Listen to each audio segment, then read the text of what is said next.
What's going on, everybody? Y'all know that we had to get the home team in the house because we interviewed Fair. Shout out to the Vault, man. But I had to go get the home team, man. We finally had to get things, the schedule was lined up. But man, we got Rod King, T Knight in the house, McClellan Legends. Say Rod King, McClellan Legends. Thank you for your service. Serve the country. T Knight, Hall of Fame, Jackson State linebacker. Don't put me in Mississippi Jackson Valley, man. State, Don't now. do it. Don't do Not it. Jackson State. I'm sorry, Mississippi Valley State. My fault. My fault. That's the rival. Whoa. Mississippi Valley State Hall of Fame. My Man, fault. you trying to make T Knight log off, ain't you? I know, right? You trying to make me more log off. Played for the Storm, Arena Football, 4 times. Is it 4? 4 times 5? Is it 4 or 5? 5. I need 5 all times, 5 yeah. on. Ooh, that boy like Because you got Booker so T. many pictures, man. It's hard trying to keep up with. He got like thousands of pictures, man, trying to find it. Then he was the head coach of the Omaha Beef, man. Then I think that you won a championship that year too, right? Yep, assistant head coach. I had a head Oh, coach. Assistant head coach, defensive This is a D coordinator. coordinator? Was it D coordinator? Yeah. Well, shout out He to got y'all. too many man. accolades. You know, you need to write this 2 down. million. 2 million. We be on here all day. Thank y'all for coming on, man. Thank y'all for sharing your time with us. Man. We appreciate Hey, that. appreciate you for having me, man. Considering me a legend. A legend for sure. Always been solid. It was hard to get past the King. You know, that defense. No. Hey, you know you gotta be. You know you gotta be a beast if they let you wear number 1 and you were playing D line. Hold on, player. I was a linebacker, player. He was a linebacker, yeah. He was a linebacker, man. He's trying to get your hand on the ground. Yeah. So man, let's get into it, man. Let's tell the folks, man, that where y'all from, man. Where y'all grew up at. You know, Southwest, man. The beginning. Oh man. You want to go first, T Knight? Well, you the elder, so I gotta respect my elder. Okay, well, hey, I'll take that, man. You know, Yeah. Rod King, baby. I'm from all over Little Rock, but we settled in Southwest around, probably about 94. 95. Okay. Ooh, steel treacherous then. Oh yeah, yes sir. Oh yeah. Hey, Valley Drive wasn't nothing to play with. You know what I'm saying? Crenshaw wasn't nothing to play Yes, sir. with. Yeah. The Huntington, the Pines, all of that. Yeah. All that. I came up in that era, man. So settled what's in, up. went to Cloverdale, left Yeah. there, went to McClellan. You know what I'm saying? Hey, it's dub all day, baby. Yes, sir. What you think, Knight? Born and raised in the Dub, Little Rock, you know, Southwest, off 65th Street, you know. Back when Rosewood and Westgate was alive. Yeah, I know, right?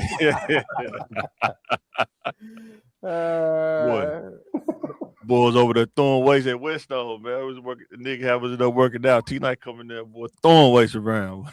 Hey, you know, it's boy, trying to keep up with the big guys, man.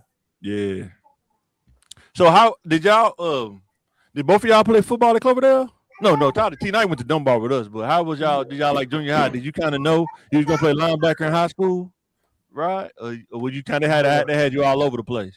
Man, I played all over the place, bro. It's so crazy because in the 8th grade we won the championship at Cloverdale.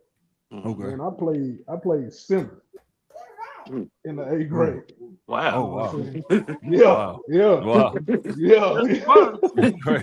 Yeah.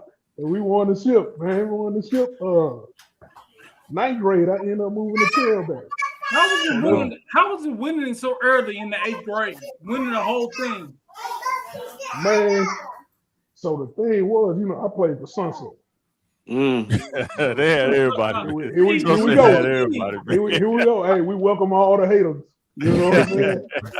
So I went from winning, going undefeated at Sunset, going undefeated at Cloverdale, man. So I was used to winning. You know what I'm saying? How'd you get linked up with Sunset? How'd you get linked up with him?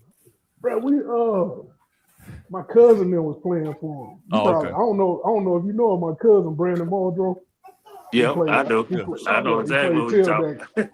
Played tailback at Hall, boy. Hall, yeah, I'm about to say, yeah. So they were playing for Sunset, man, and all of us was living in the same house. So why not get out there? What position did you play at Sunset? Boy. Everything. Corner, linebacker, whatever. So check this out. At Sunset, I played left tackle and defensive end. Yeah, wow.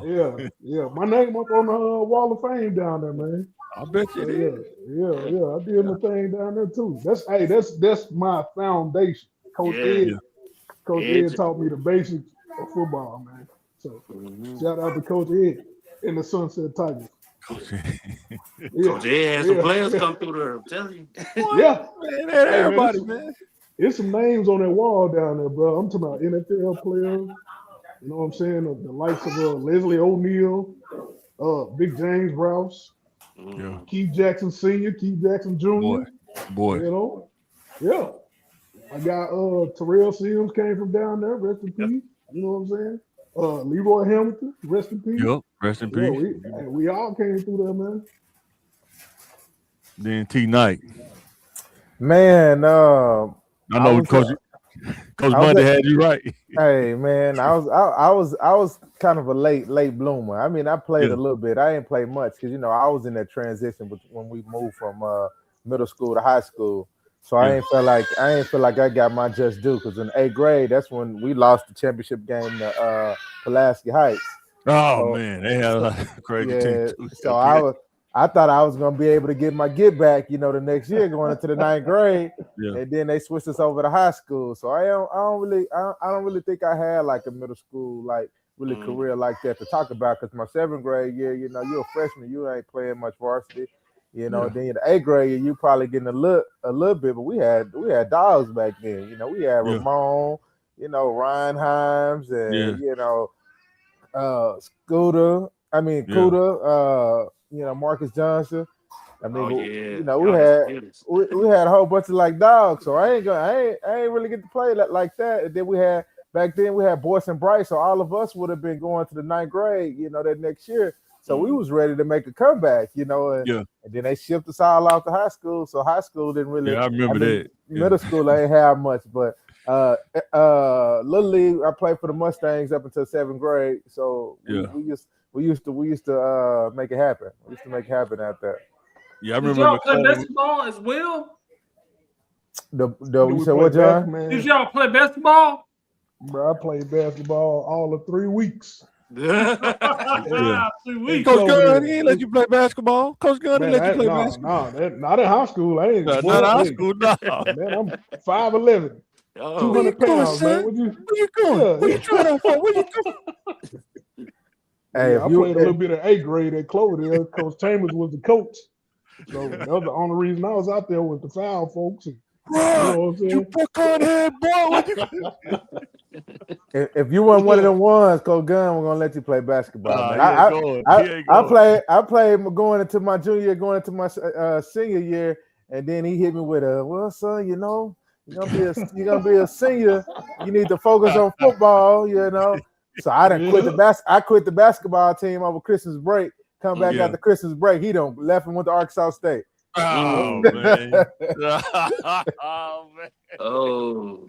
I wish Steve could have came where he do the best Coach Gunn voice. I can't do it like Steve do the best Coach Gunn voice. Hey boy, I've been hot ever since. I've been hot ever since.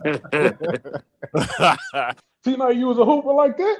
I wasn't like that, but I was gonna get some time eventually. I was playing until he was like, you don't need to be out there playing. So I was like, all right, this going to my senior year, I'm gonna take your advice. And then I come in after Christmas break. He up in there packing up his office, man. I'm like, how you going? Man, boy, you talking about hot, man. But hey, it worked out for the better, man. It worked out for the better. I know I told you to quit, son, but don't quit on God.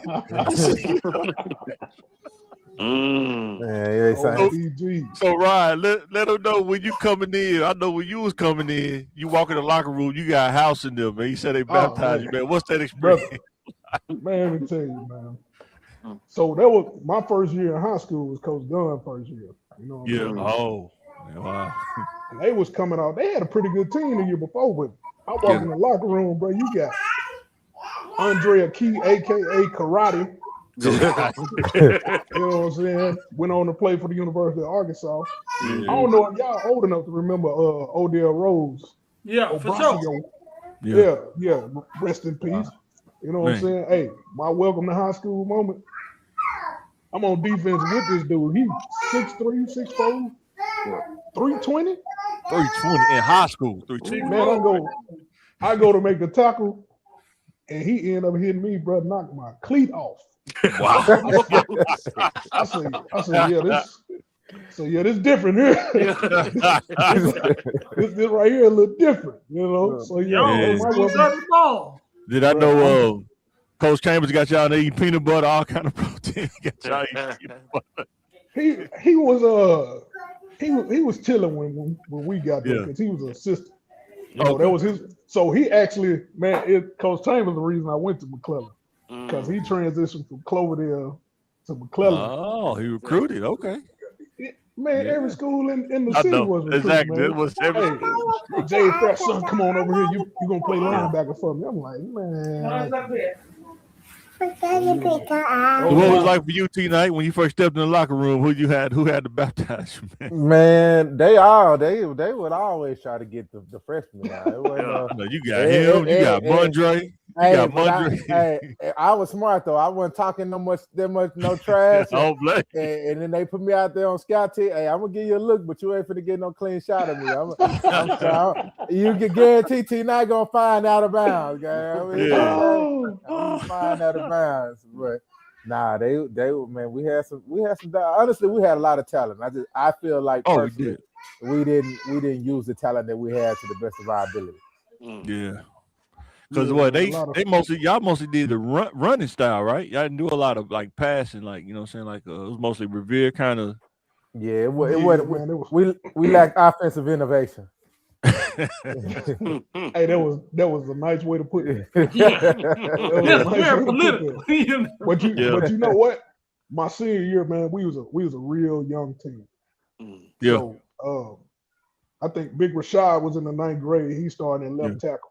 You know what I'm saying? Yeah. So, and Nick played offense and defense.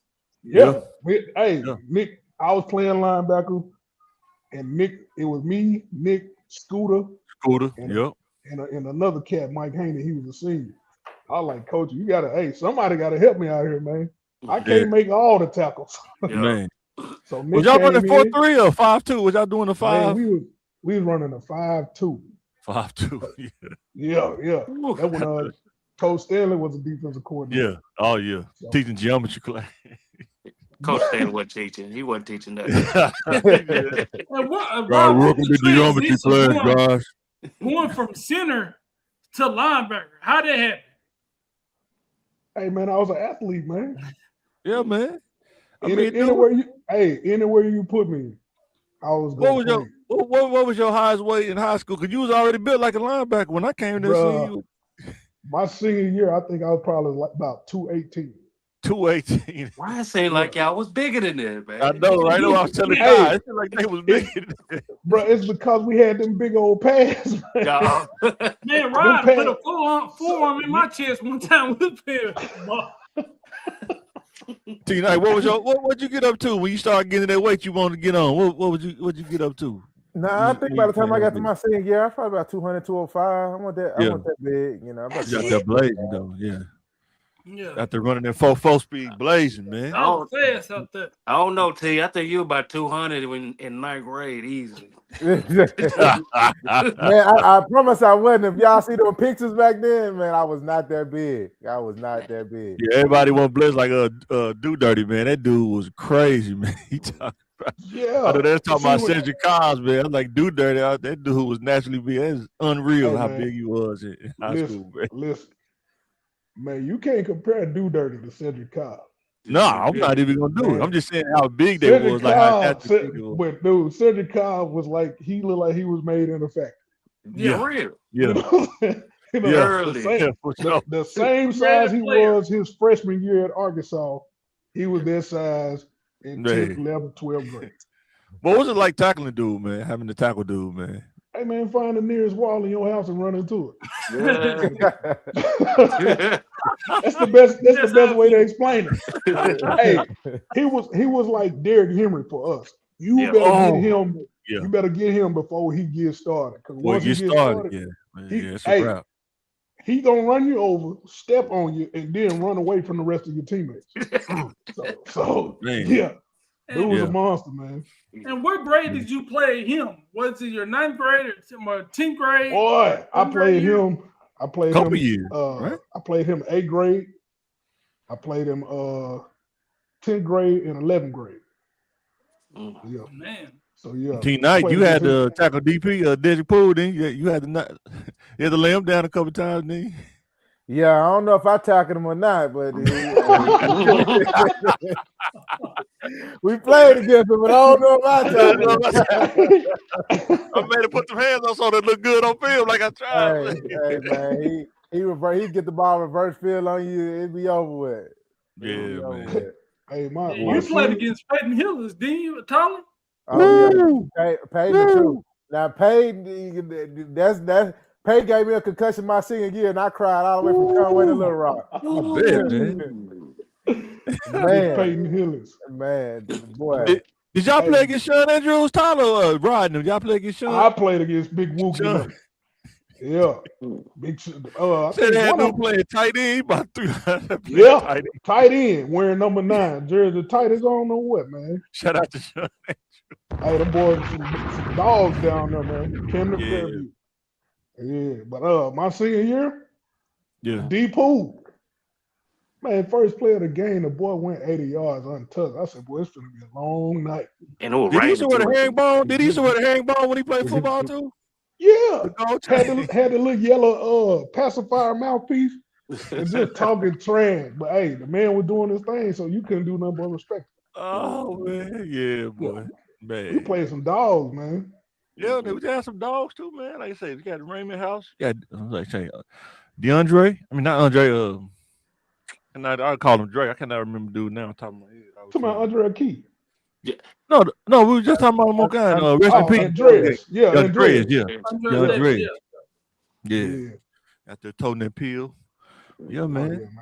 How was that? How did it feel coming in as a 10th grader going onto the team with Andre Key, Raymond House, all these big names, all these big guys, and you're just a 10th grader, right? How was it assimilating in that team? Bro, it was like I said, it was a rude awakening. You know what I'm saying? Hey, Andre Key wasn't no slouch either, man. You talking about the fastest man in the state. Yeah. That dude won the 100 meter and the 200 meter his junior year in high school. Wow. You put them pads on him and he just as fast. Only thing is he got hurt his senior year. So, but hey, in practice, he hit me. He ran me over in practice one time. I still owe him one. Got up, man. Everybody play football. You gonna get face mask crooked, but this me though. You know what I'm saying? I'm known as a thumper. You can't just run me over. Yeah, you know what I'm saying? Not Ryan King. I would love to see that. Yeah. Coach kind of, hey, don't you hit that boy? Like, man, he hit me. Rod, don't you hit that boy, Rod. He hit me. I gotta get him back, coach. Yeah, man, it was. And then, man, you can't forget about Deion King too, man. Yeah, Deion King, yeah. You talking I was on the basketball team. You used to watch him play basketball too. Yep, he was a dog in basketball don't too. Shoot it, Deion. Shoot anyway. Did it go in? Oh, Deion. He had guys like But yeah, him and Devin though, them dudes. Rest in peace, Devin. Him and Devin out there, that was crazy. Yeah, he was cool on the field too. Bro, we had Marcus Johnson play linebacker. We had Chuck Nally. Chuck Nally went on to play at Arkansas. He ended up being a long snapper or something. He was a dog at linebacker too, man. So bro, I can go back to folks like Thomas Green. Thomas Green played what he played defensive end, war number 56. Yeah. Hey, we follow him all the way from Sunset to McClellan. I mean to Mapleville to McClellan. So yeah, man. Hey, another Sunset product, man. No Sunset, boy. Yeah, Sunset put out some and heat, man. what was it like, Rod, going from a winning culture like Sunset, then winning the championship at Cloverdale, then going to McClellan? Bro, it was hard. I lost more games at McClellan my first year than I had lost my whole football career. My sophomore year, we went 2-8, and we won both. We won both of them games by 1 point. Yeah, it was rough, boy. It was rough. Everybody like, man, you need to transfer. You need to go so and so, go and such. I stuck it out. Matter of fact, my junior year, bro, I played right guard. Wow, that's crazy. Right guard, that's crazy. Old gun, man. Yeah, I played right guard, man. So yeah, that was. What do you think it was? A lack of depth that had you playing that many positions? I ain't gonna say the lack of depth. Well, you can say that because it was guys way bigger than me that should have been playing in that position, but they just didn't have that dog in them, man. You know what I'm saying? Most of them, it ain't no shot, but most of them came from Dunbar. You know what I'm saying? Sound like a shot. It sound like a shot. It ain't no shot, man. Sound like one to me. They boy, you could have Nick, Nick come on right now. He ain't even got the link. He finna come in. Go get it. Hey, Dunbar produced some dogs now. They did. They did. I went to Cloverdale and Dunbar, so yeah. So my senior year, the young team that I spoke of, majority of them came from Dunbar. Keon McDuffie, Leroy Hamilton. You know what I'm saying? Do Dirty, Mike, even though Mike G. it's all Mike G came from Cloverdale, man. He came from Cloverdale? I thought he was man. man. I thought he was just like that, man. Night as well. Yeah. So yeah. And then matter of fact, man, Do Dirty, his sophomore year, he was just out there, just out there. And then I went off to the military and they like, yeah, man, Do Dirty had 5 sacks in the game. I'm like, Do Dirty? The Anthony Perry? They're like, yeah. They like, dude, a beast. I was like, man, what? His brother was a beast too, though. His brother. Do Dirty go ham. Man, I used to dog Dwayne out. He said it. We play Sandlot together every time. I used to do Dwayne, man. Leave him alone. Man, was you there when he what's the name tried to put on Raymond House jersey? Coach Gunn went off. Oh, and I just heard the story. That was Big Albert Harris. Yeah, Coach Gunn was like, he would block Albert 55. Okay, that jersey, give me the jersey. Yeah, man, you can't put on no legend number like that. Never met to Raymond House, maybe a Raymond Noodle. Raymond Noodle, yeah.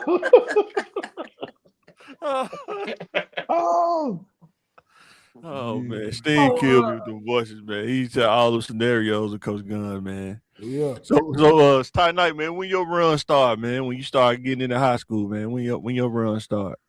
Was it after Rod left? That's when you started. When it was your team. To be honest, bro, I wanted to leave McClellan after my freshman year. Like I didn't like the stuff that was going on. I felt like I should have more opportunities than I did. So honestly, when it came to registration, my mom went up there to drop me off to register. We went up there to register, and I'm like, man, I don't want to go here. I was trying to go to fair.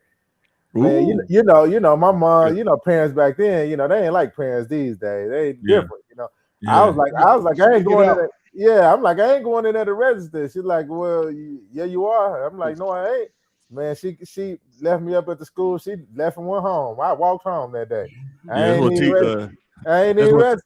That's what they said. He said his mom told him to go to fair. He wanted to go to Mills. She's like, nah, you finna go to fair. We go sit through it. Yeah, man. I skipped all summer practice and everything. When I was just to the point that I was just gonna be a regular student. Man, skipped all summer ball. First week of school, I just in school, just in the hallway. Coach Gunn came up to me in the hallway, like, hey, you gonna come out for football? You here? At this point, I'm like, man, I guess. I'm here. I ain't got nothing else to do. So I went out. Had to learn everything, and it was guys playing in front of me that I could earn a spot. So by like after missing summer ball, I was just out there hitting everybody. I was just mad, just reckless. Like, bro, I was hitting everybody. Like, I didn't care who it was. I was hitting them. They're like, man, chill out. I'm like, nah, until I'm starting, you know what I'm saying? Yeah. Everybody got to get it. Everybody can get Everybody it. got to get it. Everybody. So I talked to Coach Stanley, and Coach Stanley was like, yeah, you be out there hitting, but you don't know the plays. And I'm like, well, what I need to do to get out here? Like, once you learn the plays, you know what you're doing out there, and I'll put you out there. Then by game 3, I think it was like North Little Rock, I had, earned a starting spot. So I was playing strong safety. Safety. So my whole sophomore year, I played strong safety.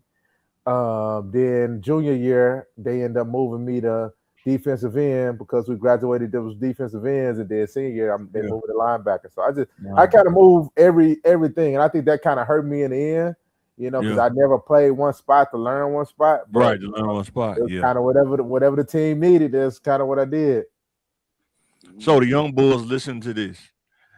Y'all coming up. We all grew up in Southwest. How did y'all avoid the trenches and troubles of Southwest and stayed in sports? How tough was that? Because it was everywhere in Southwest. Some people I mean, honestly, it was more or less the people you hung out with, things like that. For me, it was the people I hung out with. So we always, we always had each other. So we was always at the boys' club. So when the boys' club was open, club was open, we was there. When the boys' club closed, we shut it down. And we go home. So majority of the time, we was always into the sports and stuff like that. So for us, anytime it could snow, and we're gonna go out there and play football in the snow. So back then, we just had each other. We looked out for each other, and that was kind of our thing. We kind of policed each other to make sure that didn't nobody get in anything because we was always together. Yeah, I'm glad you mentioned the boys' club, man. Shout out to Coach Ant, man. Shout out to Coach Ant, for sure. Coach Ant was something. Coach Ant hold it down. My story a little different, man. I try to, try them streets a little bit. Got jammed up at Cloverdale in the 8th grade, had a little weed on me. You know? And knowing I know better, man. Grew up in the church my whole life. My mama didn't play no games. Boy, when they called me, I thought she was gonna kill me. I thought I died a few times. Boy, she spared me though, because she said hey, if I hit you, I'm gonna kill you. So, man, I just go to school, play football, go home. Yeah, that was it. You know what I'm saying? I know what my mama and my daddy expected out of me. I know what they taught me. So didn't want to embarrass them. Yeah, I still did my little sneaky stuff on the low. Oh yeah, I'm with you. Like we all did. But, I'm with you. Yeah, I wasn't trying to. That one encounter with Officer Willie Davis. Yeah. Everybody know Willie. That's all I needed, man. Hey, Big Green. Big Green wasn't no cop. He just security guard, wasn't he? He wasn't no cop, was he? Yeah. Security guard, yeah. But Coach Davis, not Coach Davis. Willie Davis, he don't get enough credit either, because Yep. He tried to save a lot of us, man, but it was so treacherous, man. Boys was in them streets, man. Folks working 2 and 3 jobs, so they was left unattended. Boy, for real. Folks was doing what they had to do to survive. So you know what I'm saying? I wouldn't change it for nothing in the world. It build character, man.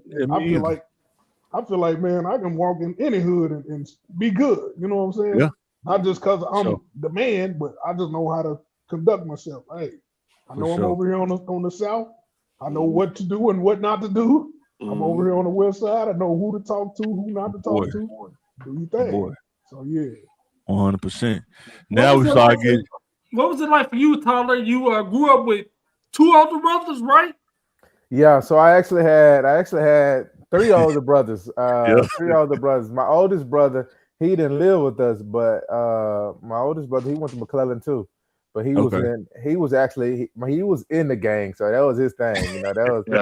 He was the one. He went to jail and all of that. But he was in and out the house because he had stayed with his mom. He had it neon though. Was it? Was he had a car with the pipes on it? That was Terrell. That was Terrell. Okay. I had this was the oldest. So I had an older one. It's Carl Jr. Okay. But yeah, so that was him. So he was doing everything. you know, we kind of learned from him like what not to do, like, Yeah. like,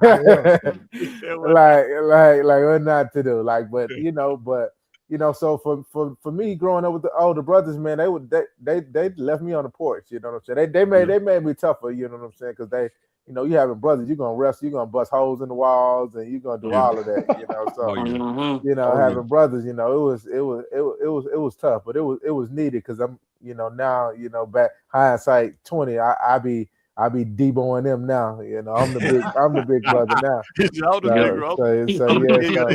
So now I be jacking them up and stuff now. So it's all good, you know. It's growth. Yeah. So when did it click? Be like, yeah, I was like, you know what? I'm really good at this football stuff. I'm gonna just stick it out no matter what. Honestly, man, I mean, I knew I was good once my senior year hit, you know, and I got to actually, you know, use my talents, you know. I feel like, you know, during my freshman, sophomore, junior year, you know, it was very, very few people, you know, on those teams going both ways, you know, and I don't know if it was a thing of not wanting to do it or not using people. I mean, there's very few people that went both ways and played, but when the new coach came in, you know, he didn't care about who went both ways and stuff like that. His best players were going to be on the field. Only thing he cared about was winning, you know. So, you know, that's when, you know, I got to play offense. You know, people got to see me play running back. People got to see me play a linebacker and stuff like that. And, you know, I felt like I could, you know, use every asset that I had. Because, I mean, I like playing running back, you know, and I always played running back in practice, but they never put me in running back at the game. Yeah. So, you know, but when he got there, he was like, hey, you know, we're gonna get you the ball, you know, we're gonna find a way to get you the ball. Man, we had trick plays and everything else. So I think, you know, once I realized, probably that first game, I think we played fair. Man, we played fair, and I scored a touchdown. Catching the ball, I scored a touchdown. I took an interception back, and then I scored a rushing touchdown. So I had like 3 touchdowns, 3 different ways. You know, we played fair. So that was when it kind of hit me, you know, that I was pretty good. Was that the game y'all beat them 84-0 or something like that? Nah, we ain't beat them that bad. We ain't beat them that bad. See, I was out of the state. I was in Texas by the end. So, yeah, that's what we're finna get to. I know that transition, man. I'm talking to both of y'all about that. After school. Well, somebody hit me up and told me y'all had beat J. Fair like 84-0. I'm like, nah, not McClellan. Nah, yeah, man, they running that pill over there. we ain't beat them that bad. It was a blowout, but we ain't beat them that bad. We pretty much blew out almost everybody. We lost like 3 games that year by like a total of like 3 points. We lost to Central by like 2. We lost to Conway by like 1 or 2. And then we lost to Southside in the playoffs by 1, I believe. That made a good run. So I mean, that was my best year at McClellan. Was you all Metro too, linebacker at LB? I was all Metro, all state, and our conference by my senior year. Killer. So when y'all graduate, Rod, when you graduate, let the young boys know what the decisions, what made that deciding factor, you know, to go to the service when you Man, I started testing them streets again, man. You know what I'm saying? I'm being honest, man. You know, hey, like tonight, I got an older brother too. He jumped off the porch. To early 90s. So you know, everybody want to be like their big brother. You know what I'm saying? How many siblings do you have? Me? Oh man. So you pull out your calculator. I'm finna test your math skills. So my daddy got 6, and my mama got 3, but it's 7 of us. 6, 3. Yeah, but it's 7. I know what you said. What I'm saying. Nah, so 2 of us got the same mom and dad. Yeah. So I got 2 sisters and a brother older than me, and I got a brother and 2 sisters younger than me. Yeah. But Did they play sports or anything? Man, my oldest brother, he was an athlete. It came to him effortlessly. effortlessly. Yeah. But he was just, you know what I'm saying? The streets was calling. Between Chico and God Springs, that's a lot going. There was a lot going on back then, man. Hey, believe it or not, his stomping grounds was the East End. Oh boy, the old East End, the bricks come all the way in the back East End. Oh yeah. So the bricks. His matter of fact, when I got caught with the weed at Cloverdale, my mama took me straight to McClellan. She went got him and said, "Hey, what you know about this?" He like, "I gave it to him." So like, I'm gonna kill y'all. So she already knew he had something to do with it. You know what I'm saying? Yeah. That was my big brother. I wanted to be like him, but at the same time, he tried to protect me too. You know, like, hey, this ain't what you want to do, man. Yeah. So yeah, he was a wild boy. You know what I'm saying? So playing football to going into the service, like basic training, how was that different, bro? Oh man, discipline, man. You know, it wasn't too hard because wasn't too hard. Okay. All that running we did at McClellan. Yeah, I still was a little rough around the edges. I still had my challenges in the military. Yeah. You know, I wasn't the best soldier, but I also knew there wasn't no lifelong decision either. Yeah, but you came home though. You weren't the best soldier, but you came home too. You know. Yeah, man. I went over, got a chance to experience the big sandbox across the pond. Went to Iraq from 2003 to 2004. Yeah. You know, I was blessed to make it back alive. So, T Knight, when he graduated, Mississippi Valley. Did you turn the Superman yet? When the Superman was it Superman yet? Or you still had to go in and kind of get acclimated. Yeah, it was. How did you choose that college? So honestly, man, I honestly would have probably ended up going to Ouachita Baptist. What school? Man, I was gonna end up going to the Ouachita Baptist. What ended up happening was Ouachita Baptist had me scheduled for a visit on the same day that I ended up getting a contact from Mississippi Valley. And so, long story short, Mississippi Valley, my contact was Coach Rowland, Alicia Rowland.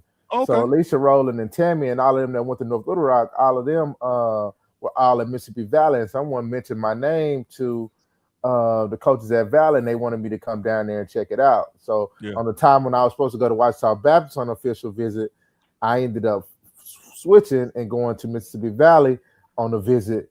And then once I did that, man, like Ouachita Baptist like switched up, like the coaches like became like weird, you know, they started acting different. They started applying like pressures, almost like they was mad at me too. Like I got a vibe that they was mad at me and everything else. Like it was just real weird. And I'm like, man, like I can still come there and go to another game. Like it's still time me to come to there and go to another game. So I don't see what the big deal is. And so after that, they kind of like turned off that turned off my recruiting of them. After then I didn't want to go there, you know, and they already knew what I can do. You know, I went down there at the prior summer at their summer camp and won MVP of the whole camp. So they already knew what I can do, but it just after that, you know, there's just relationships, you know, recruiting is our relationships. And once that relationship is affected, then that's it. And so I ended up having going on an official visit to Mississippi Valley, and I ended up meeting before we went on that visit. We took our Metro pictures in like December. Okay. And when we took our Metro pictures, it was a linebacker from Jacksonville named Clayton McDonald. And so he was getting recruited by Valley also. So he had kind of the same connects also at Mississippi Valley. And we ended up just meeting each other then, and we became friends. And we was like, all right, well, you from Arkansas, I'm from Arkansas. Let's go on this visit together. So we went on the visit together. You know, our families and stuff, man, went on a visit together. And man, honestly, man, it was crazy because the day we went down there on the visit, it was the craziest visit ever. Like you probably would have thought we wouldn't have went there because of the star player that was at the school at the time. They took us out to the club after the game. They took us to the club and they were shooting in the club. Shooting in the club. What? The star player the star player got paralyzed. We running out the door. The star player got paralyzed. He's paralyzed to this day. And so, you know, it was crazy. So we like, dang, you know, I'm like, man, I don't know if I'm gonna tell my mom and them this because they definitely probably won't let us come back. Yeah, So they gonna let you come down there. We kind of, you know, we went back to the hotel at night. We were like, wow, this is crazy. But then at the end of it, you know, when it came down to us determining where we wanted to go to school at, you know, it was just a matter of having comfort and having someone at least that you know they're going to school, you know. And so from there, you know, after the other schools dropped off, one other school that I was looking at was Louisiana Monroe, and they said they didn't get enough film. So once Louisiana Monroe was gone, then I was just like, all right, you know, this is as close as I can get to D1. You know, I'll go here, you know, and see what happened. And then I went there, you know, we went there together. So me and him went there together. Freshman year, I ended up starting probably about half the games freshman year, and I was ready to go, honestly. I just felt like I didn't get used there either, you know, the proper way. But, you know, back then it ain't like it is now, you know. It wasn't no transfer portal back then. You gotta sit out a year. So I'm like, man, because I really, you know, you grow up in Arkansas, you want to be an Arkansas baby. You know what I'm saying? Yeah, you want to go to Arkansas, you want to go play on the hill, and I always wanted to play at Arkansas. I believe I could have, but I was just like, man, I don't want to sit out no year. So I'm like, I'm just gonna stick it out, you know, and see what happened. Which it ended up working out for the better for me, except for, you know, I feel like I didn't get the looks I got from being at a smaller school. But you know, overall career wise, it was a great career. Yeah, but when did it start to click though? When did Superman, like, when did it start you started going and run? Probably my junior year is when I hit the scene. When I hit the scene heavy. My junior year, you know, the coach kind of gave me free reign to, like, you know, he blitzed me a lot, you know, to use me in a lot of different facts. My junior year was when that's when I made all swag, you know, I made all American. You know, I remember you showed us a highlight. Video one time. You came through with a sack. You came down the middle and did a sack. And then you did that. I was like, yeah, there you go. Yeah, and that was ESPN, man. That was ESPN against Alabama State. You know, Tavares Jackson, rest his soul, man. Rest his peace. Yeah. So that was a big game, man, because they were good. You know, they may have won. Swag one year he was there, I believe, but they was always good. Alabama State back then was real good, and they had him, so they was real good. That was a big game Thursday. Probably one of the biggest games we had, you know, back then. Yeah. That man was a first round pick, brother. Yeah. So that was big. Yeah. Yeah, he was a true great dude too. Yeah. How do you what about after college? How do you transition your out of school professional career in football, playing arena or coaching? How did that happen? Man, honestly, man, people don't realize that before all of that happened, man, my career ended after college, man. I came home. I was home for probably about 2 years. I came home, man. I worked everything from working at a car lot, you know, washing cars and detailing cars and moving cars as a porter at a car lot, to working security. You know, I was working security with Big Green at different events and stuff like that. And then I ended up finally getting a job at that time it was called Nouvelle. I got a job at Nouvelle. It's called Ally Bank now, and I think they still in West Little Rock. So I was there working. Like, I had, like, the dream was gone, like it was done. Well, and before that, though, I think time out. Give me a 20. Yeah. Hey, don't me and T Knight end up playing for the Arkansas Rhinos together. I'm about to get there. About a year and a half. I'm about to get there. So before that, what they don't know, I think Jay don't remember. Remember, you was about to try to go play. You were working out with Aeneas Williams, right? So I was working out Aeneas Williams leading up to my pro day. Pro day. So yeah, I was working out with Aeneas Williams in St. Was he still fast? Was he still fast when you was working out with him? Man, he worked out like he was still, like, playing, like still in the league ready. Like, he worked out every day. He showed up. He was real motivational too. Like, he was real cool. Yeah. So then, you know, but it was a good time. So that was where we trained at. We trained at Performance Sports and I think it was Chesterville in Missouri. Yeah. And so then, like I said, got home, man, and like I said, I wasn't doing anything. I just, you know, it gave to the point I was like, all right, well, you know, back at that time, all of the athletes that had went to college from our era, you know, were back home.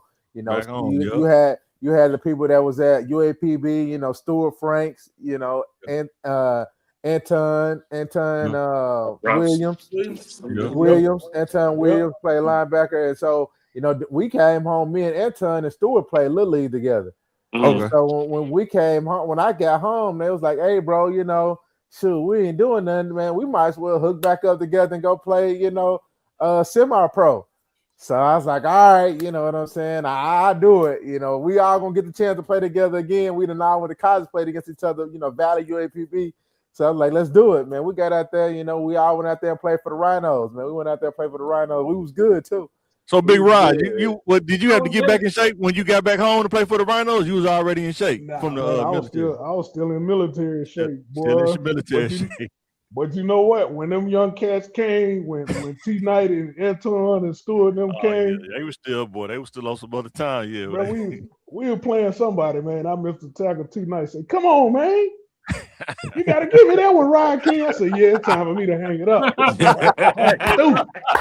Right. I'm running on fumes out here. I'm done. Yeah, I had lost the love for it, man. Then you know what I'm saying? I was a single parent at the time too. I was like, "Yeah, man, I gotta let this go." Responsibilities now.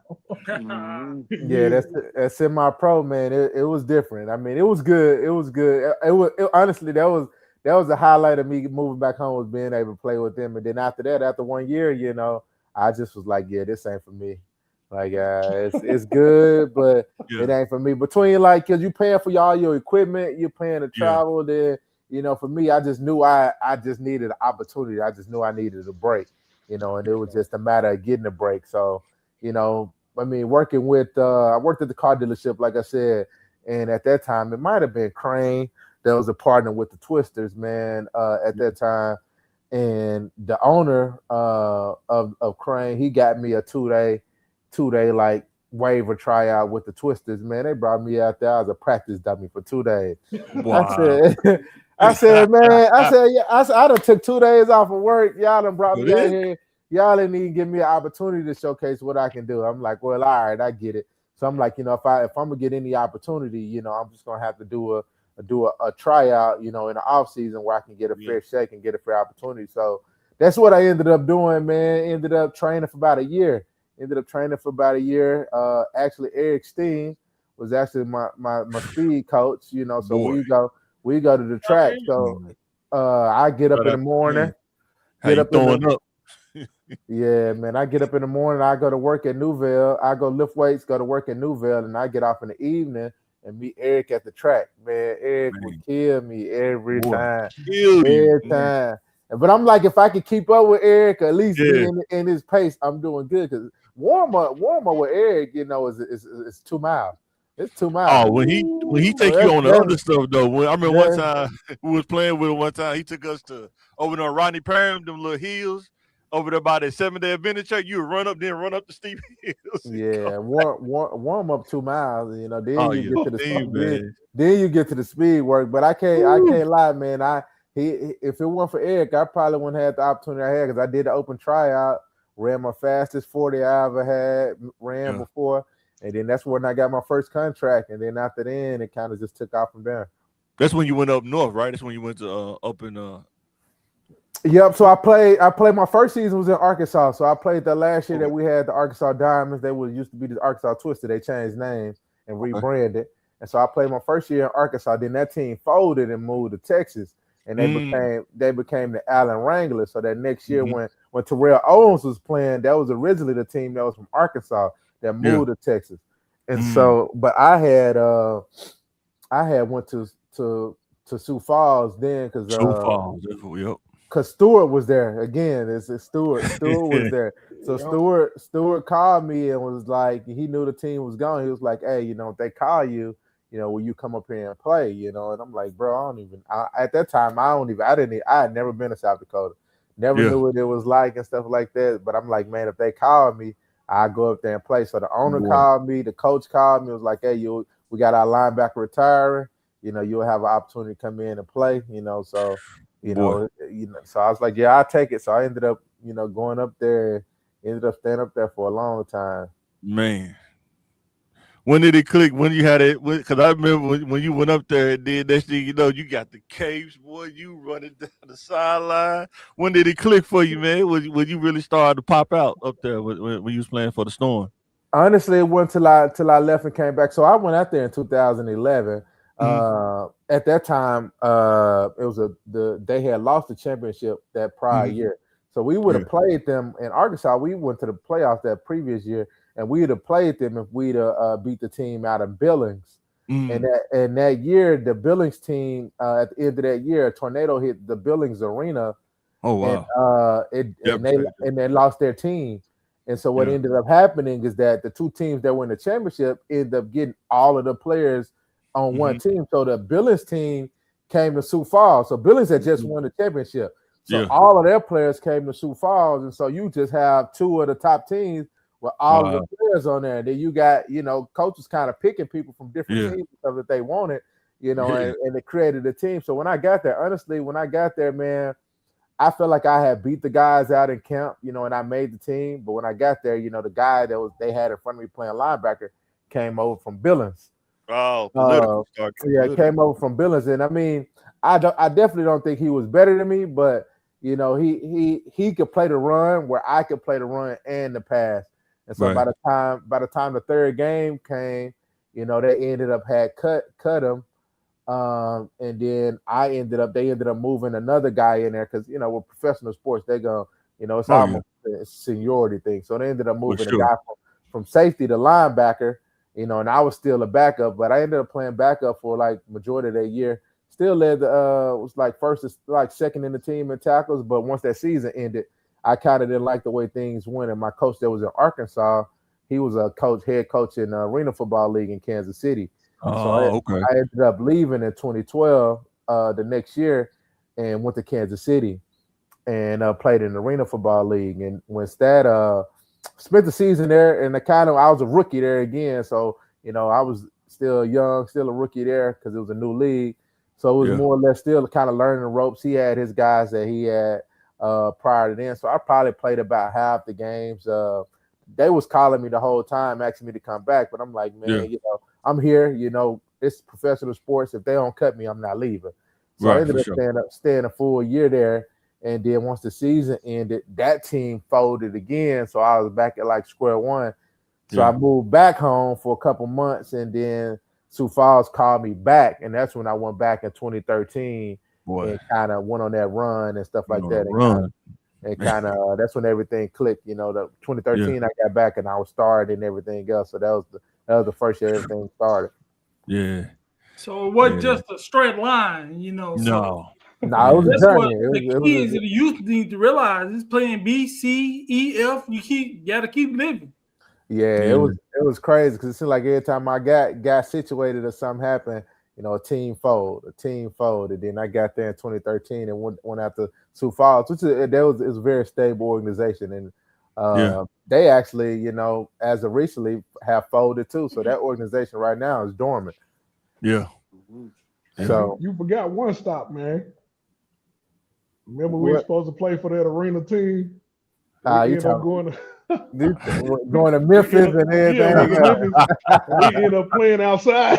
Hey, man. I don't even remember that team name, but I know Coach Starger was the one coach. Yeah. I was like, man, this ain't it, brother. We outside playing. This ain't arena ball. Man, that was crazy. How much faster do you got to react in arena football? Like as far as instead of playing like on a regular football field, how is it move? Like how much quicker do it move as far as like when you on the field having to make them decisions? Man, you better go with your first instinct. Honestly, man, it's that fast. Like that fast. Like I mean, you got to figure the field smaller, so plays get up on you quicker. So I mean, you got to go with your first instinct, or it's gonna be a wrap. Yeah. So Rod, I know you had mentioned, when you was playing football, and you was a single father. Like, how did you like? You know what? I'm good with football. Let me focus on another phase of my life. Hey man, time will throw you out, brother. Sure will. You know what I'm saying? I'm with you. Now you got to keep in mind, this was after I got out the military, so I had to put many miles on my knees, back. You know what I'm saying? I still had the love of the game for the game, but my body just wouldn't let me It do just it. wasn't there. Yes, So sir. yeah, it was more important for me to be a father than it would be for me to chase this football dream, man. You know, my kids to this day, they be like, everybody know you. I'm like, I don't know what you got to put in. Yeah. How many kids do you have? Man, hold on, man. I got 3 girls. so I got 3 girls. They all got the same mama, and I was married to her. Yeah, that's what's up. Hey, he's not like his dad. Yeah, 3 girls. How important was faith on your journey in football, the military, and your career now? Brother, I'll tell you this. To anybody that's been to war, if you didn't know the Lord before you went, you got to know him while you was there. You know what I'm saying? So every day you wake up, your life is on the line. Man, which war did you serve in? For people that didn't know, I went to Iraqi freedom, enduring Iraqi freedom. Woo. Yeah, so, I was over there from March of 2003 to April of 2004. So luckily, my whole company made it back. We didn't lose anybody. I think we did end up losing some people once we got back to some intrusive thoughts. Yeah.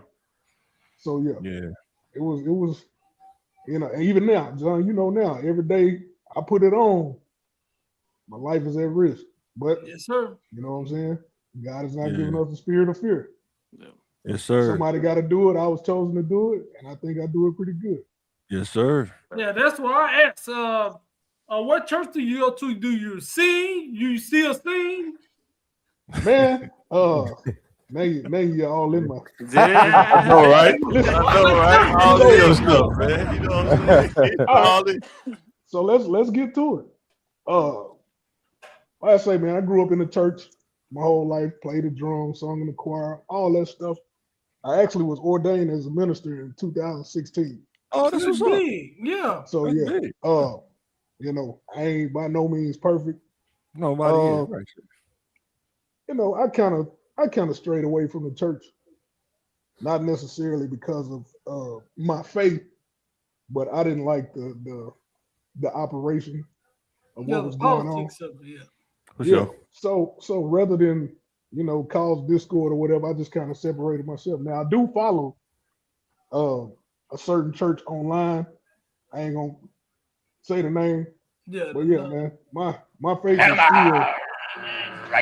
I'm messing with you. Mike, I know where you go. I grew up in the Church of God. I grew up in the Church of God in Christ. So you know what I'm saying? Well, y'all be in that thing, Mike. Hey man, I needed that structure. I was a wild boy. I needed that structure, man. Yeah. So one thing about it is, you know what I'm saying, train up a child in the way they should go when they get old and not depart from it. Yeah. You know what I'm saying? You might stray away from it, but you always gonna find your way back. Yeah, prodigal son. He had to come back home. Yeah, he might put you in a situation where you ain't got nobody but him. Amen. Right. You're gonna find your way back to him. So you know what I mean? T-Night, when did the weight lift? When did you start doing the weight training? When did that start? Was that during the career after when you started do the weight training, take it way more? Honestly, go ahead. No, I'm listening to you. Honestly, man, we had a program at McClellan. I think that was ran by Coach Stanley, if I'm not mistaken. Okay. He kind of told us what to do in there, which it was decent. I mean, we probably had a better program at McClellan than I had at Mississippi Valley. Okay. At Valley, at HBCU, some HBCUs, just the real reality of it is you don't have resources. You don't have a lot of resources. So we didn't have no strength coach. You know what I'm saying? We didn't have nutrition. We didn't have all of that. So I didn't really learn, how to take care of my body until I started playing like professionally when I had like trainers. And I had people to show me what we did. With Sioux Falls, we had a great trainer. We had a great physical trainer named Ryan Brink, and we had a hospital that partners with us called Orthopedic Institute. And I mean, and we had access to everything. And they, at that time they showed us what to do. And at that time is when I kind of learned how to take care of my body. And then after then, I kind of, as I got older, I kind of learned what to do. And then, most recently I became a certified trainer in like 2017. And then I started learning the science behind it. So now I really just train myself now because I know the science behind it. So that's why I think I'm real effective with the athletes that I work with, because I try to apply the science aspect with the football aspect together when you're talking about performance. So I say probably when I started playing professionally in Sioux Falls is kind of when I kind of mastered and kind of learned my body and how everything works. Would you hit them weights, Rod? Would you hit them weights in high school, Rod? Hey man, I'm gonna tell you something. I ain't never been no weightlifter. Man, to be what? Never. Listen to what I'm saying. Anybody that play with me will tell you. Wow. But then I sit here and I think about, man, if I would have put in the work where I could have been, but I wouldn't change the journey that I went on for nothing. For sure. Yeah, bro. I was never no weightlifter. I weighed in 9th grade. I was 196 pounds. Right. You know what I'm saying? Man. 6-pack. You know what I'm saying? You couldn't pay me to put a shirt on. You know what I'm saying? It was just natural, man. Dang, David Ruffin. Put the shirt on, Bobby. Put the shirt on, Bobby. Oh man. Man. Hey, now that y'all older and with kids, how do y'all feel about mental health and with kids on their journey playing sports? How do y'all feel about them? For me, I the mental health aspect hit hard with me because I've had one of my athletes that I coached in high school and when I was in Sioux Falls actually, took his life. Man. And the thing is you don't know, what these kids are dealing with. I feel like they deal with way more stuff than we had to deal with. They do. And for us, where I would say we didn't really care. Like for me, I didn't really care about fitting in and what people like thought about me. We say, sticks and stones may break my bones, words that never hurt me. That's kind of how we went with it. For them, I think it's more of a situation where, stuff people say to them and stuff like that, they take everything to heart. Like they way more emotional and in touch with their emotions than we ever was.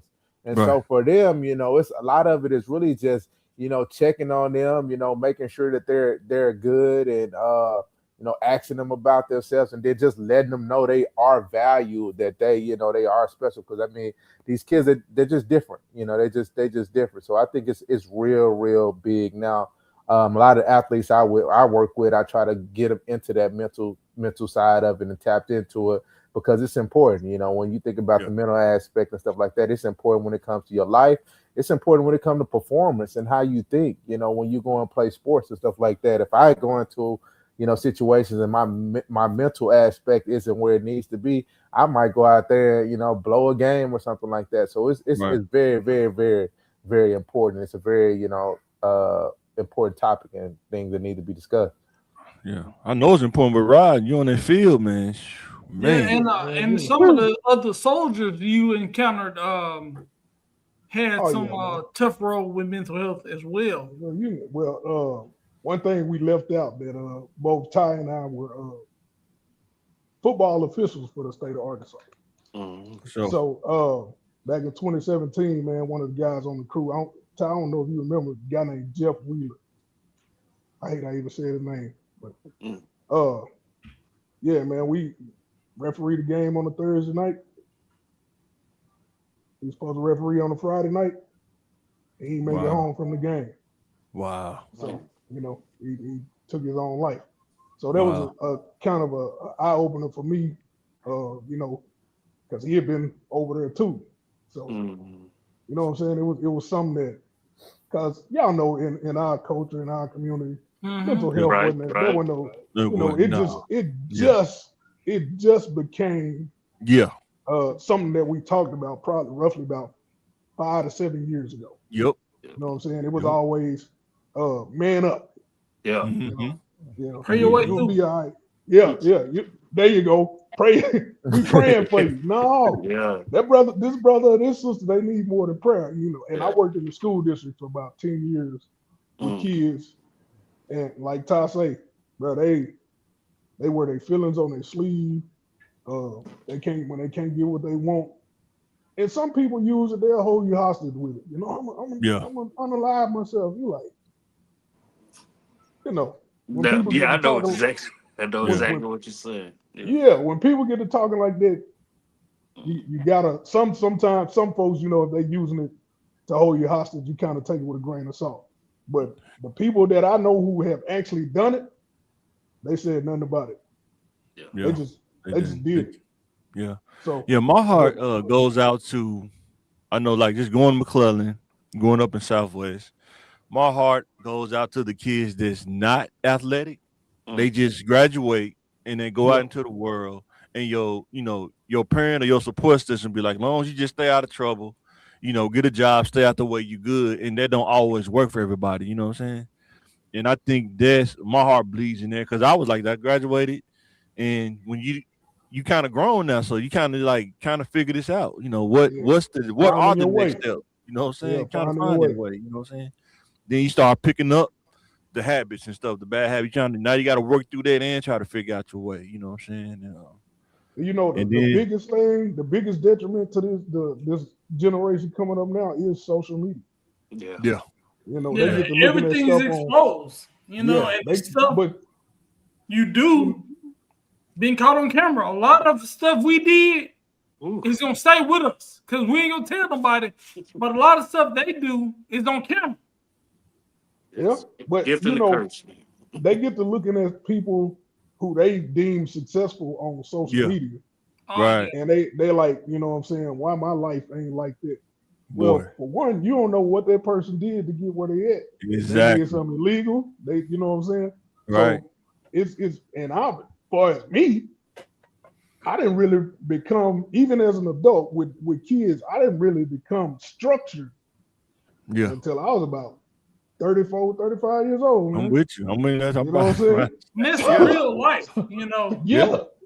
But these could be like 19, you know, I made 100,000 last week, you know, but behind the camera, they eating Roman noodles. Right. Exactly. Yep. Like I said, I'm in school right now. That's why I push it, man. Like, you got to go to school. If you coming from the trenches and you don't have really nothing to go off of, you got to find that foundation to build off of. You know what I'm saying?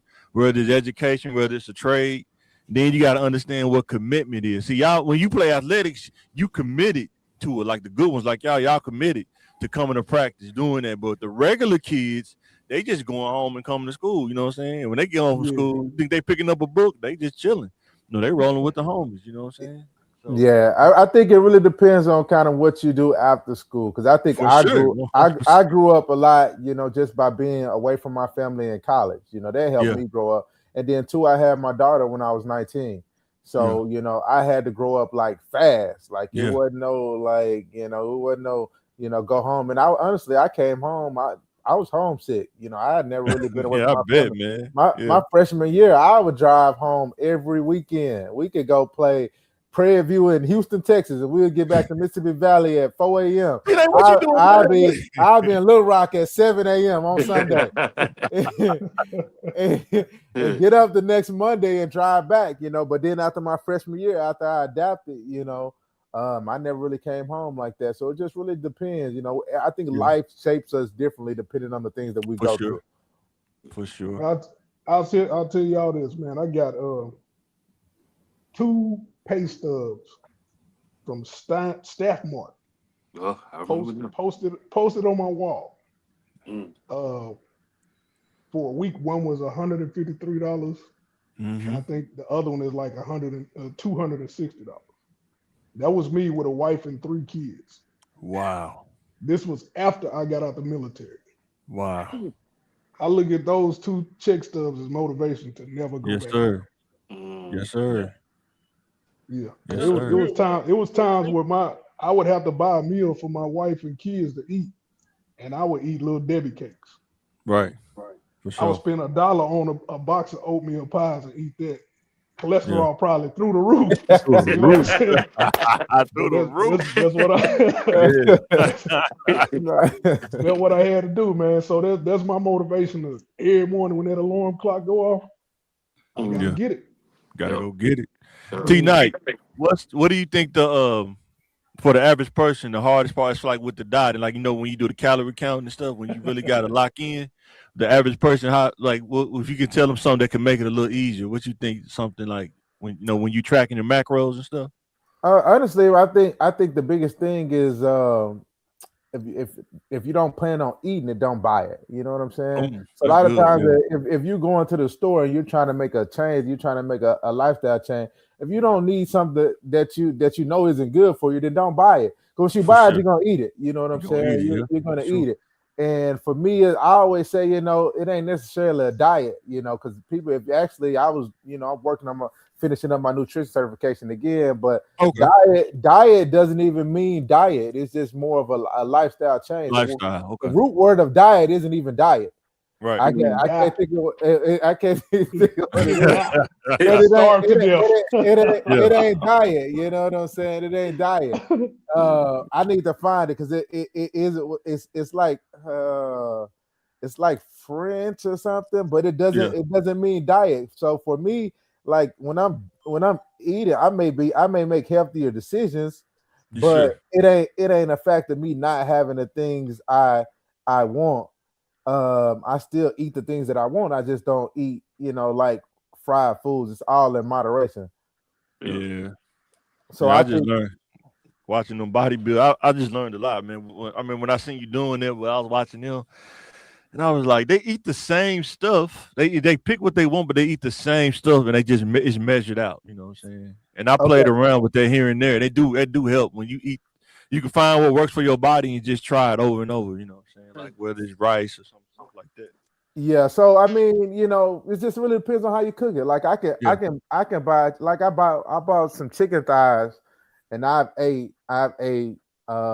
chicken fried rice with it. Yeah. I can make it I can bake it. I can throw it in the air fryer. Just really how you prep it. A lot of times they say, either grill, bake or cook it, cook it on the stove, but don't fry it. So it's really just how you eat. So the root word of diet comes from the Greek word. It looked like it says dieta, and it's way of living. So it's just a way. That's how I look at it. I look at it as a way of living. And I'm not on a diet because I eat everything that I want. Right. I just don't eat the stuff that I don't need to eat. Right. That's what's up. But I kudos to you. For real. For real. Because man, like the average dude, most dudes on here do how do you just finding that time, carving out that time to just work out and stuff. Like how much time, like I know for Big Rod when you was out there, how much after high school and after the military, when you working for the average dude out there, you really gotta, how much time do you have when you provide for a family, when you got kids and stuff? Boy, that time flee. I know I'm with that time. By the time you get off work, boy, it's like 6 o'clock. You trying to take your shoes off, trying to get ready for it. Man, listen, at one point I was working 4 jobs at one time. Oh, goodness. Yeah, I was driving a school bus, doing security, refereeing, and I owned the landscaping company. That's how I stayed safe. Yes. You sleep when you can. You know what I'm saying? Constantly moving. So, I really I ain't never been no gym rat. Yeah. I say it's just natural. So, yeah. I don't have that discipline like Ty. Hey, you tell you the last time I've been to a gym. I guess for me, I have to find the time. I mean, because I basically, I work full time at the school. Yeah. And then I train kids in the evening. So for me, it's finding that time. I say making that time for myself, because for me, it's more now, since I'm done playing sports, for me, it's more of a way for me to stay in touch with myself as far as like my mental. So for me, I can overthink stuff. I can worry about stuff. I can want to control the stuff. So whatever's going on in my life, the gym, that hour of the day, is the time that I decompress. Like once I go to the gym, that's my decompressor. So, it's kind of more my outlet, my therapy that I do for myself to give myself time, because when you're dealing with, kids 5 days a week, you know what I'm saying? And you have to be your best version of you to have patience for them. So if I go to work and I'm upset or something and stuff like that, that might affect, me teaching these kids and stuff like that and trying to help them and be the best version for them. So for me, like, I think I'm better as a whole when I go to the gym. I notice my moods and things change when I'm not into my normal routine of going to the gym. So for me, it's more of my outlet. You know what I'm saying? To keep me sound, to keep my mind, my mental, together. Yeah, and Big Rod, how'd you get linked up? I'm gonna ask both of y'all this. How did y'all get linked up with y'all jobs now? Like, how did you get linked up with the VA?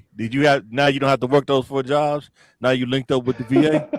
Like, how'd you get linked up with them? Well, man, be honest, I was working in the school district, man, and I just really, this generation of kids, that's why, Ty, I commend you. We come from a little more discipline. Yeah. So and I got to the point where I feel like, hey man, I gotta get out of here for either I hurt somebody's child or somebody's child do something to me or one of your parents do something. Yeah. I had to. So I went talked to a counselor at the VA. They said, hey man, we got something that'll suit you. Come on through. For sure. And I've been there about going on 8 years, man. Okay. Once you're with the VA, you ain't leaving. Did you have a job before you moved back? Or you moved back and then it kind of linked up with you? Man, I just moved back home, man. I ain't had no job lined up, man. It just was a situation where I was just like, man, everything that I'm doing in South Dakota, I could probably do it at home, and I could be around family and be around people that I know, and I can use the support systems and the connections that I have. So when I moved back home, man, the summer, I just started training right away. Was training out of a friend's gym, Jace Munn. So shout out to Jace for allowing me to train at his gym. 100%. So I trained at Jace gym throughout the summer, and then once the summer ended, I didn't really know what I was gonna do. Ended up running into Timothy Turner at the gym. So shout out to Timothy, Coach Turner, for Little Rock School District. Ran into him at the gym, and he was like, "Hey, Fair might need a PE teacher. You should go and apply there and check it out. And so I actually went to Fair. The enemy. I went to. Boy, you go to Southwest. Southwest right there. So I went to Fair, man. I started out as a sub. Started as a sub, man. The crazy thing is how everything happened, man. I started as a sub, but I had plans on trying to get my teacher's license.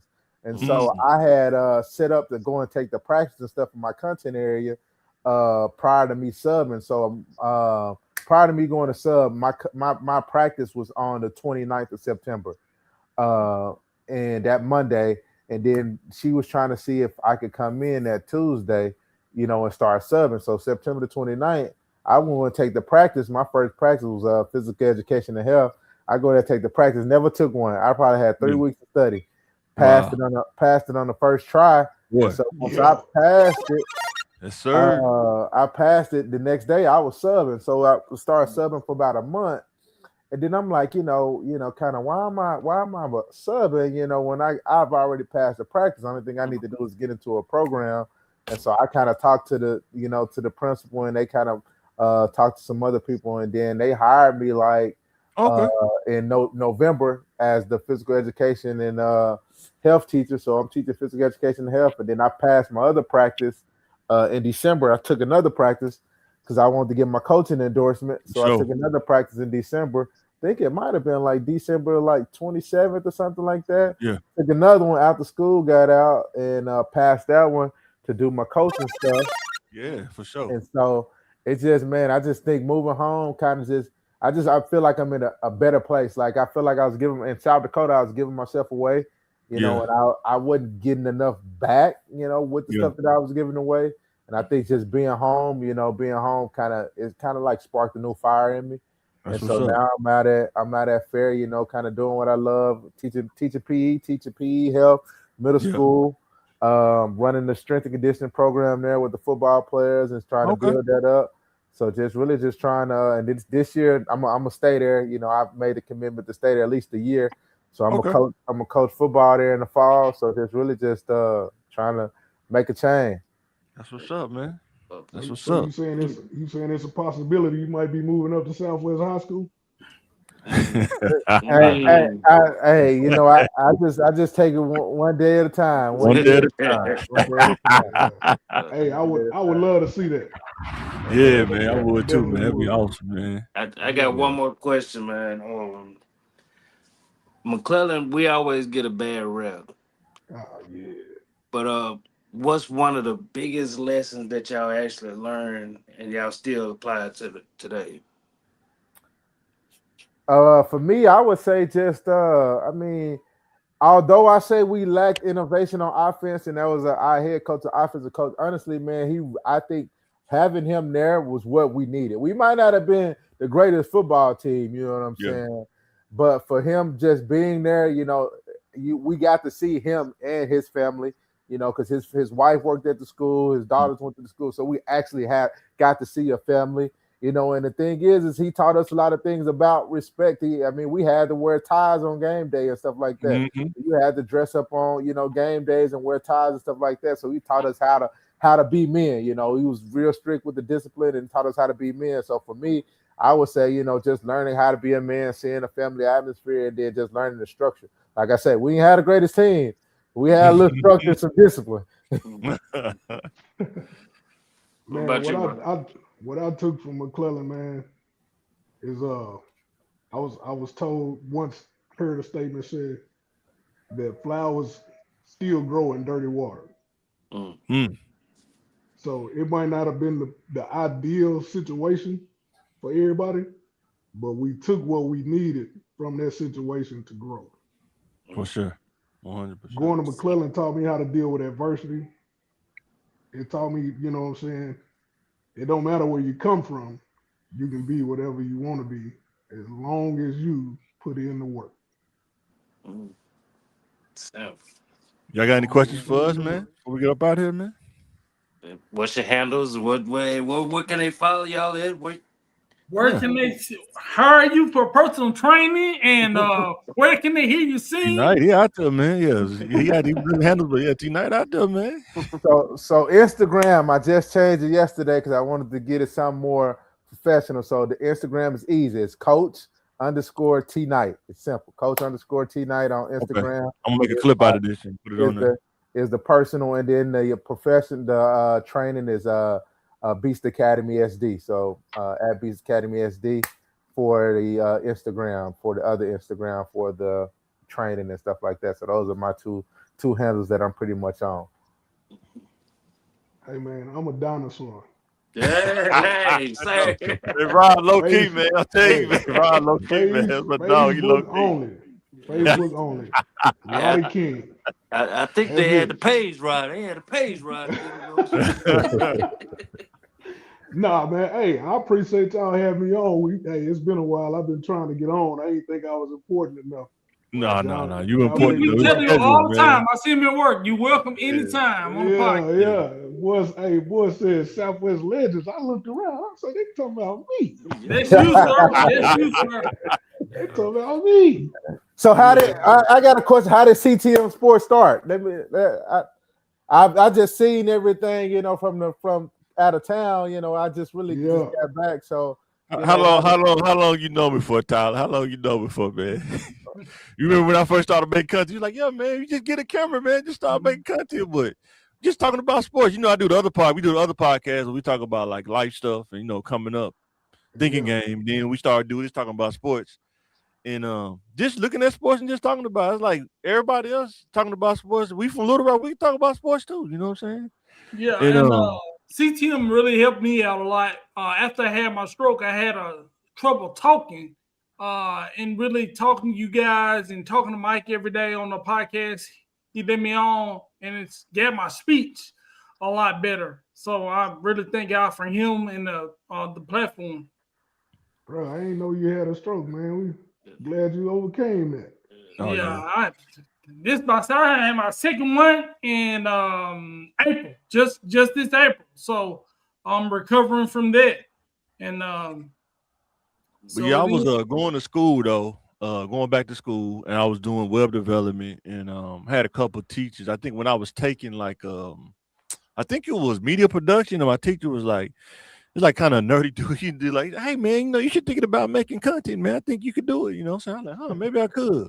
Then I just come on here and start doing it. And then, me working in IT, I kind of figured out the green screen and start figuring out what kind of computers and stuff like this you need, like stuff like that, because you start learning along the way just as you go. But I just kept posting, you know what I'm saying? And, that's why I always tell people, you're not gonna get, you looking at on social media, you think like Club Shay say, that's a whole nother level.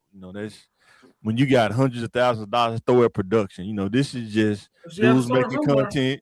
You know what I'm saying? We talking about sports, things you like talking about. We like to mess with each other, That's what helped Jay out the debate therapy. He's a master debater, you know what I'm saying? He can twist you all over the place. But yeah, man, we just making content, man. Just do some Little Rock, man. And I was like, got to give it up with y'all because everybody got scheduled. We all adults now, you know what I'm saying? I know back then, we would have done this back then. Think about that, T9. We'd done this back then. We was over at Gill House days, you know what I'm saying? Sitting over PG House, you know what I'm saying? That stuff probably would have been crazy. But I used to always think about that, like, what if we could take our experiences and share it with the young people to kind of, if we can give them an advantage of knowing how things are, if they want to receive that, they can get further ahead. You know what I'm saying? Like understanding why you need to be committed. Like when you get out of high school, you got to find something to commit to build that foundation, why that's important. Because, we was talking about that the other day on the other podcast, like buying a house now. These young kids graduate, think they just going to get into a house. It don't work like that. You know what I'm saying? You probably got to have almost 5 racks cash, on hand just to, start the process, and when you a kid, you don't realize what's the chances of you coming into $5 grand when you're living in the city at one time that you don't have to touch for months? Legally. We try to talk about those kind of things. Even with sports, we try to look at sports, the way we look at it. Like I can ask you about the Ravens. How you like the Ravens, man? I know you mad they fired Harbaugh, man, when they brought in other coaches. What you think, bro? Hey man, you gotta give him a chance, man. You gotta give him a chance. You gotta give him a chance, man. Who y'all get for football? Oh man, I think honestly, man, when I think of big games like that, I think of defenses. So the Seahawks defense, they playing pretty good, man. They playing pretty good, and you think the last Super Bowl has been really won. The last one, even last year, was won just off defense. The defensive line dominating the trenches and stuff like that. So I'm gonna have to go Seahawks, man. Me too. What do you think, Big Rod? I'm gonna go Seahawks, man, just because I don't want the Patriots to have more Super Bowls than the Steelers. That too. That too. Huh? Yeah. And then too, man, we make the content. It just give us a chance to talk to each other, man. Because when people don't realize, when you become grown, you really can't just go over each other's house like that because you taking care of family. When you get off work at 5, the regular life, when you get off work at 5 or 6. Man, you trying to come home and get recovered, man. You know what I'm saying? Get ready. Structure, baby. Hey, 100%. But we come on here for like an hour. We'll text each other. If we got time, we'll come on here, man. Just chop it up. That's why I'm letting y'all know. Anytime y'all want to come on, let us know, man. You know what I'm saying? I can do it anytime. Thank y'all again for coming out. Yeah, for sure. Man, I appreciate y'all, man. Appreciate y'all. It's always good to catch up. Hey, feel like we back in the neighborhood again. Yeah.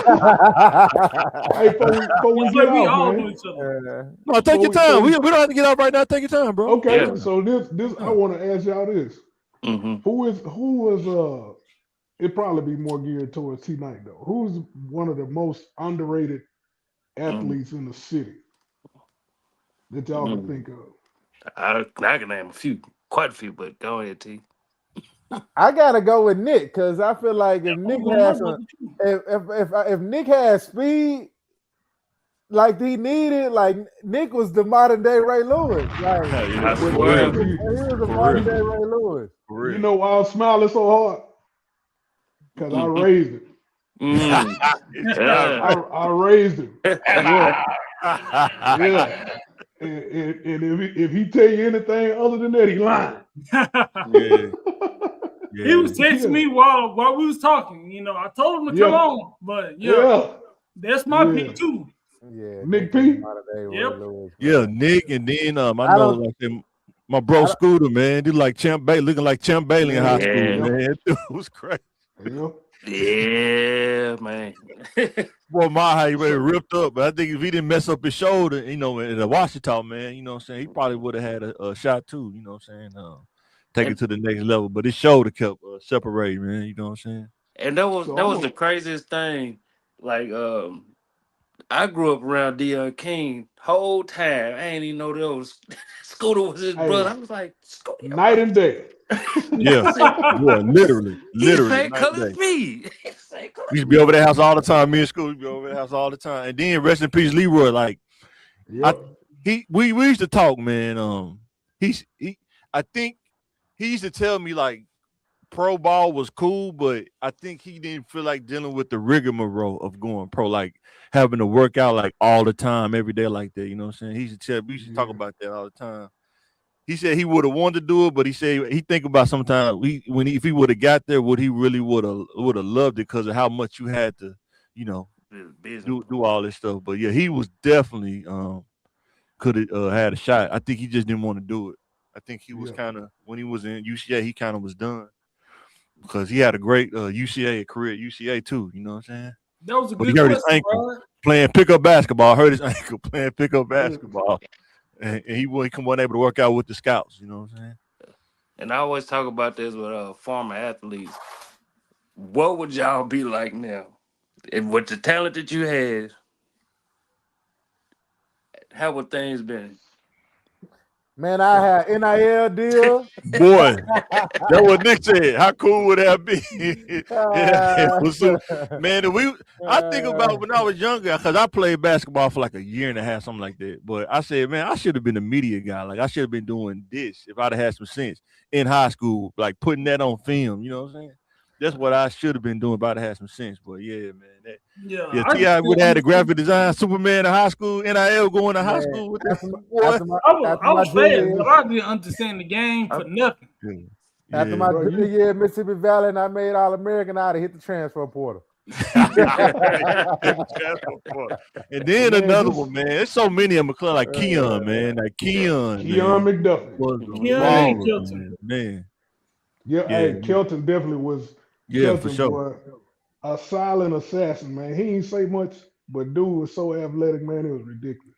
Yeah, man. I don't know how he was that big. Amondre, that dude was huge in high school, man. I seen Dre not too long ago. Man, I seen Mr. Me too. Yeah.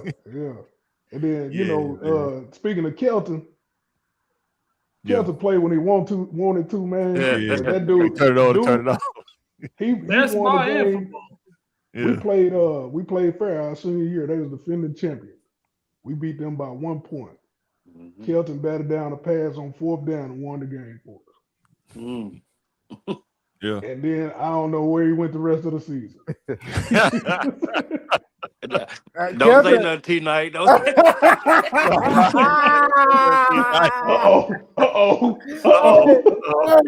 Hey, Peel, you know what I was going on. You would Peel, wasn't it, man?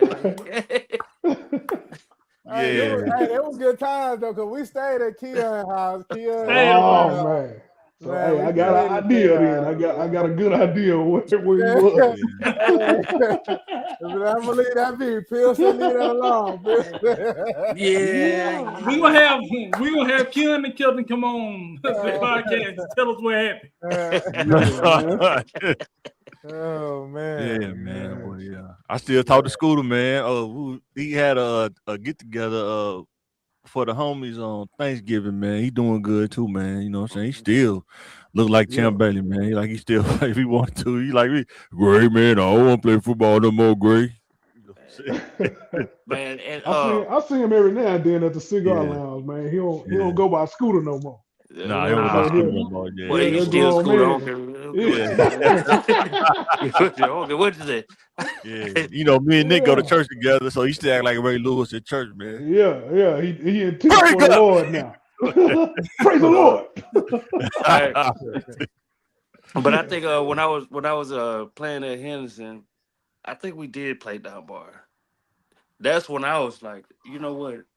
This football stuff ain't for me. Y'all can have this stuff. I got hit one time. I was done. You know what? I'm gonna stick to basketball because this was. Yeah. Hey, Oklahoma drill created a lot of basketball Ooh, players. man. Man. And then how is it, man, like playing for great coaches? Kids don't understand. They see these great coaches on TV, but they don't understand when you play for a great coach, man, they gonna put you through there. They gonna, like you say, Oklahoma drill, running head up. You know what I'm saying? How you running them bear crawls, you know what I'm saying? Bro, What y'all think, man, playing for great coaches, man? Like they I'll don't tell you realize this, like how man. The best coach I ever played for was Anthony Chambers. Coach yeah. Chambers. Coach That was and it was because dude was like he was a father figure to a lot of us, for sure. but he could relate to us as well. For sure. You know, I think that kind of was the detriment to Coach Gunn. Yeah. He meant well, but he Yeah. couldn't relate to us because he grew up in the country. He didn't grow up in the inner city. Yeah. So you like, you want to get out of the ghetto? You like, hold on, coach. This where you know what I'm saying. This home for me. This all I got. You know what I'm saying? I can show you this. Yeah, this all I got, man. You know what I'm saying? I Coach can't Chambers change the talk to you like, situation. bro, you pecan head, bro. Come over here, get out of Hey, the hey, the man gave me the shirt off his back, brother. Oh, Man. for You know sure, what I'm saying? 100%. So That, you know what I'm saying?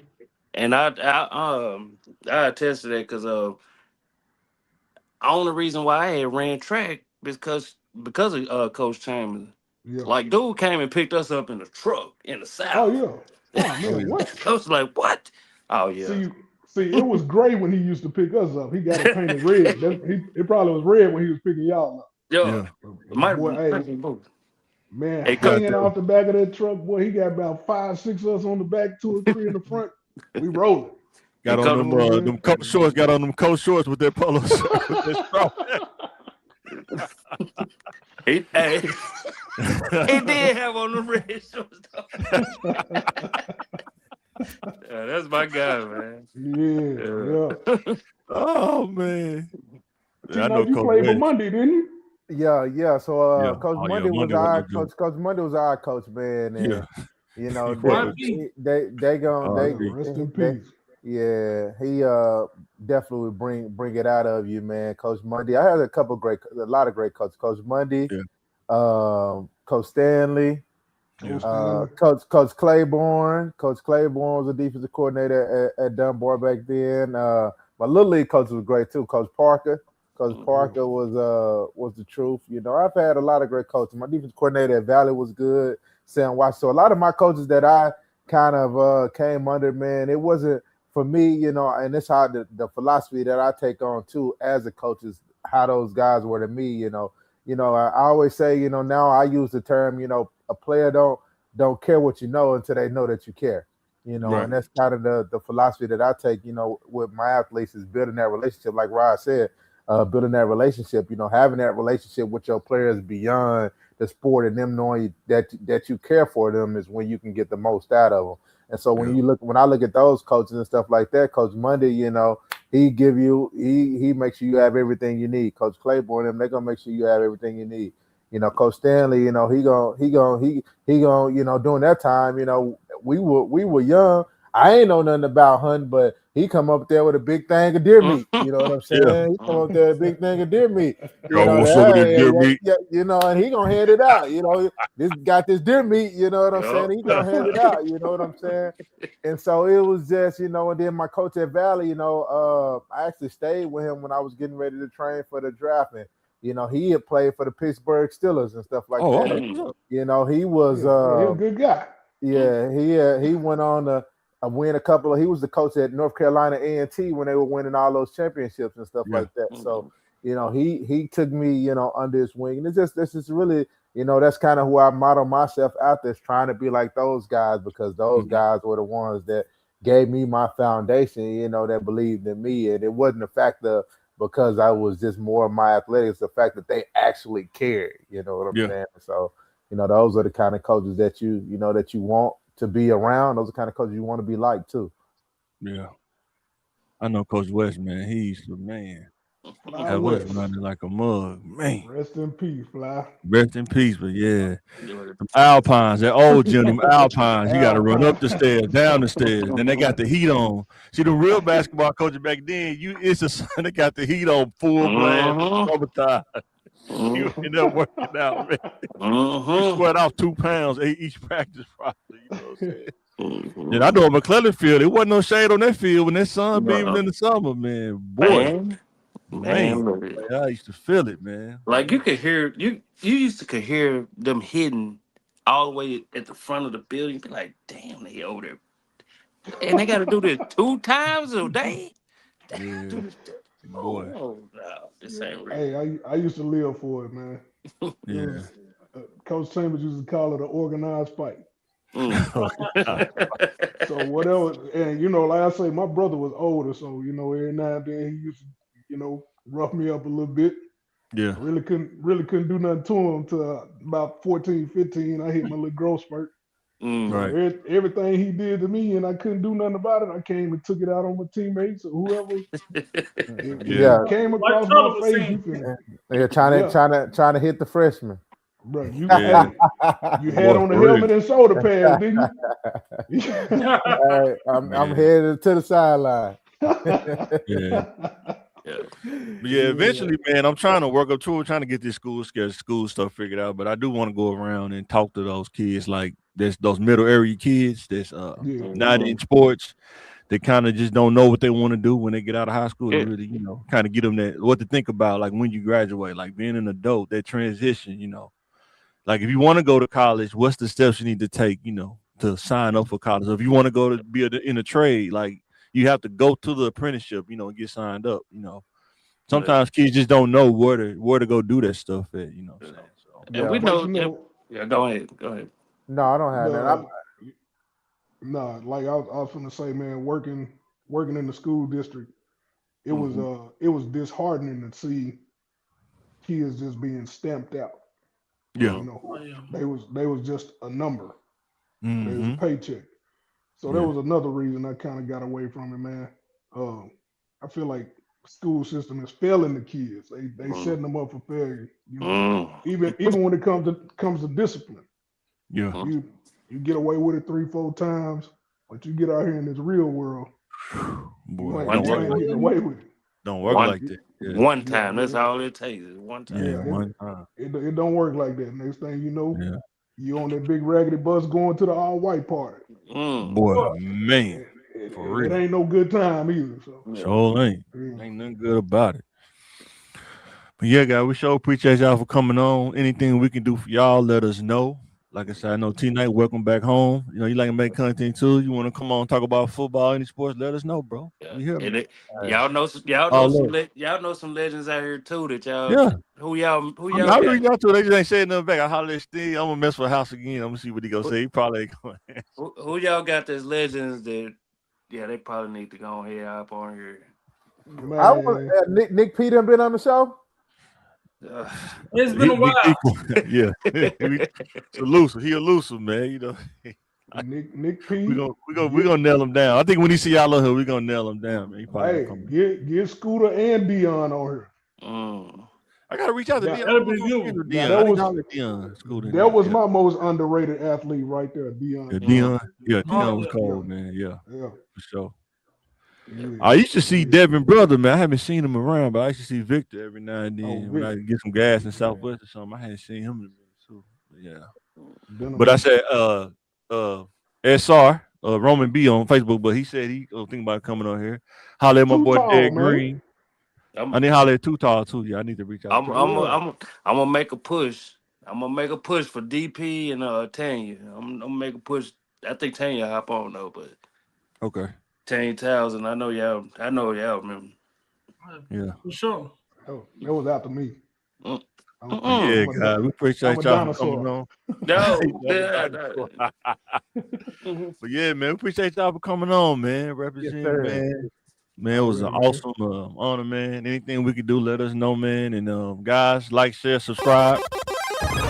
Let us know in the comments what you think.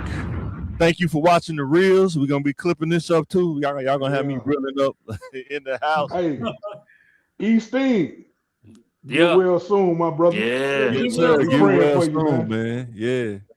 Hey, get him on here. one thing, I got the Steam Strong shirt. So if you need a Steam Strong shirt, all profits go towards Eric. They $20. I'll get it to you. You know, let me know. I'll get it to you, and then the proceeds go to Eric. So. What's the link so I can? Is it like a link they need to go to, or what? How they need to get so I can make a clip out of this? They could just message me, man, and I'll send them my Cash App, and then I directly Cash App it to Eric. Okay. You got any hoodies? Don't got any hoodies. I could get a hoodie, but that might cost you a lot of money. Yeah. I thought you guys did you have a shiesty. I thought you guys did you have a shiesty. Tyler, give us your information again. Tyler, give us your information again. Instagram is gonna be Coach_T Knight for my personal page, and then my training page is Beast Academy SD. All right. So you know where to reach them. And I'll make sure y'all know it's starting the spring, man. Make sure I give it REM Lawn Care, man. Make sure y'all catch up with them, man. Get back right, man. Yeah. Because I'm gonna be trying to borrow some money from Rod if I don't work. Hey, man. Hey, I got a yard for you, player. Me too. I got some things no money for you, but I got a yard for you. Hey, I got a yard. Yeah, you come work for this money. That way we can stay good. Yeah. All right, guys, we're gonna catch y'all in the next one, and we signing out, man. Thanks for watching. All right, man. All right. Yep.